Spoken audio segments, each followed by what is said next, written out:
తాళ్ళూరు పుష్కర ఎత్తిపోతల సాగునీటి సరఫరా సంగతి ఏమిటి సార్? సామాజికవేత్త పాటంశెట్టి సూర్యచంద్ర.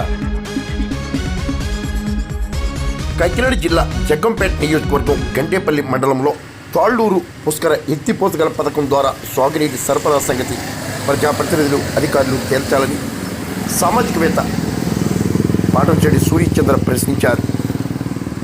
జగ్గంపేట గంటేపల్లి ప్రాంతాల్లో 42,000 ఎకరాల సాగు పరిస్థితి ప్రశ్నార్థకంగా మారిందన్నారు. సోమవారం నిర్వహించిన విలేకరుల సమావేశంలో ఆయన మాట్లాడారు.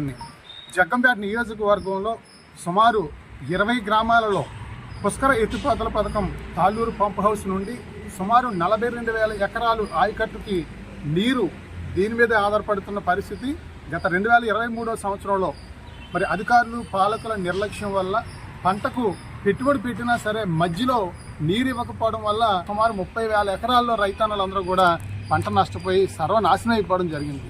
మరి అప్పట్లో అప్పుడు తెలుగుదేశం పార్టీ కానీ జనసేన పార్టీ కానీ అన్ని పార్టీలు కూడా రైతుల పక్షాన పోరాడడం జరిగింది.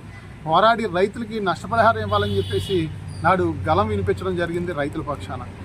ఎన్నికల్లో కూటమి ప్రభుత్వం చెప్పడం జరిగింది, గెలిచిన వెంటనే పుష్కర రైతులకి పూర్తి స్థాయిలో సాగునీరు ఇస్తామని చెప్పేసి రైతన్నలకు హామీ ఇచ్చి నమ్మబలికి గెలిచిన వెంటనే గౌరవ శాసనసభ్యులు శ్రీ జ్యోతుల్ నెహ్రూ గారు తాళ్ళూరు పంప్ హౌస్ దగ్గర గత సంవత్సరం 2024 ఇదే రోజుల్లో అక్కడ మీడియా సమావేశం ద్వారా రైతన్నలకు ఈ సంవత్సరం వరకు నీరు ఇవ్వలేం, ఈ సంవత్సరం పంట విరామం ఇవ్వండి, పైప్ లైన్ మొత్తం మార్చి ఈ యొక్క ఎంఎస్ పైప్ లైన్ వేయడం జరుగుద్ది, ట్రాన్స్ఫార్మర్ రిపేర్ కానీ మోటార్ల రిపేర్లు కానీ చేస్తాం, సుమారు 50 కోట్ల రూపాయల నిధులు అవసరం, నేను ప్రభుత్వంతో పోరాడి 50 కోట్ల రూపాయల నిధులు తీసుకొచ్చి ఏదైతే తాళ్ళూరు పంప్ హౌస్ని ఆధునీకరణ చేసి రైతన్నలకు పూర్తి స్థాయిలో నీరు అందిస్తామని చెప్పేసి గౌరవ శాసనసభ్యులు శ్రీ జ్యోతుల్ నెహ్రూ గారు రైతన్నలందరికీ కూడా కోరడం జరిగింది.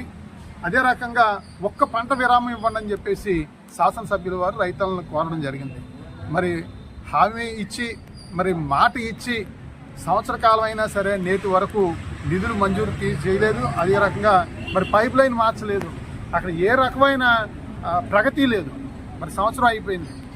ఈరోజు మళ్ళీ రాష్ట్ర వ్యాప్తంగా రైతన్నులందరూ కూడా ఖరీఫ్ పంట వేయడానికి అందరూ కూడా సిద్ధమైన ఈ పరిస్థితుల్లో జగ్గంపేట నియోజకవర్గంలో తాళ్ళూరు పంప్ హౌస్ మీద ఆధారపడ్డటువంటి రైతన్నులందరూ కూడా దిక్కుతోచని పరిస్థితుల్లో, అయోమయ పరిస్థితుల్లో, ఏం చేయాలో తెలియని పరిస్థితుల్లో, నారుమళ్ళు వేయాలా వద్దా, పెట్టుబడి పెట్టడానికి సిద్ధం అవ్వాలా వద్దా, పంట వేయాలా వద్దా తెలియని పరిస్థితుల్లో రైతన్నులందరూ కూడా తీవ్ర ఆందోళన చెందుతూ ఉన్నారు.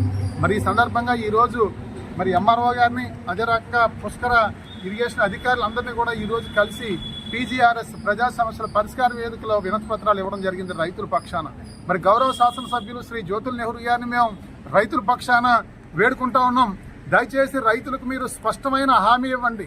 నీరు ఇస్తున్నారా లేదా, నీరు ఇస్తే ఎప్పుడు ఇస్తారు, నీరు ఇవ్వకపోతే ఏదైతే ఈ 42,000 ఎకరాల మీద ఆధారపడ్డ రైతన్నులందరికీ ఏ రకంగా ప్రభుత్వం ఆదుకుంటుంది అనేది గౌరవ శాసనసభ్యులు స్పష్టత ఇవ్వాలి. అదే రకంగా ఏదైతే సుమారు 20 గ్రామాల పైన రైతులందరూ కూడా ఆధారపడి ఉన్నారు. ఆ రైతులతో పాటు రైతు కూలీలు, అంటే పంట పెడితేనే అక్కడ వ్యవసాయ కూలీలందరికీ కూడా పని కలుగుద్ది. ఆ పని కోల్పోతున్నటువంటి రైతు కూలీలందరికీ ప్రభుత్వం ఏ రకంగా ఆదుకుంటుంది. అదే రకంగా ఏదైతే 20 గ్రామాల్లో ఉన్నటువంటి పశువులకి పశుగ్రాసం అంటే ఎండుగడ్డి లేకపోవడం వల్ల ఆ పశువుల్ని ప్రభుత్వం ఏ రకంగా ఆదుకుంటుంది అనేది గౌరవ శాసనసభ్యులు రైతులందరికీ కూడా స్పష్టమైన హామీ ఇవ్వాలి. ప్రభుత్వం నుంచి ఏ రకంగా ఆదుకుంటారు, అసలు పంట పెట్టాలా వద్దా, నార్మల్ వెయ్యాలా వద్దా అనేది స్పష్టమైన హామీ ఇవ్వాలి, స్పష్టత ఇవ్వాలి. ప్రభుత్వం అధికారులతో కూడా అధికారికంగా కూడా తెలియజేయాలని తెలియజేస్తూ రైతులకు అన్యాయం జరిగితే మాత్రం తప్పకుండా రైతుల పక్షాన పోరాడతాం, రైతుల పక్షాన ఎంతవరకైనా సరే తెగిస్తామని తెలియజేస్తూ అభివృద్ధి నిధులు అంటే అవసరం అత్యవసరం కూడా ఉంటాయి. అవసరమైన కార్యక్రమాలు ఉంటాయి, అత్యవసర కార్యక్రమం ఉంటుంది. ఇది పుష్కర ఎత్తిపోతల పథకం అనే నిధులు చాలా అత్యవసరం. ఇంత అత్యవసరమైనటువంటి కార్యక్రమం ఇంక వేరే ఆల్టర్నేటివ్ లేదు. ఈ పుష్కర 42,000 ఎకరాలకి గత 2023 2 సంవత్సరాల క్రితం జరిగిన విధంగా మధ్యలో ఎండలు తీవ్రంగా వచ్చి కరువు వస్తే ఏ రకంగా ఈ 40,000 ఎకరాలకి తీవ్ర నష్టం వాటిల్లితే ప్రభుత్వం ఏ రకంగా వీరికి హామీ ఇస్తారు? అంటే ఊడ్చితే నీరు ఇవ్వకపోతే, ఊడ్చిన తర్వాత నీరు ఇవ్వకపోతే నష్టం ఏ రకంగా మీరు ప్రభుత్వం కల్పిస్తారు?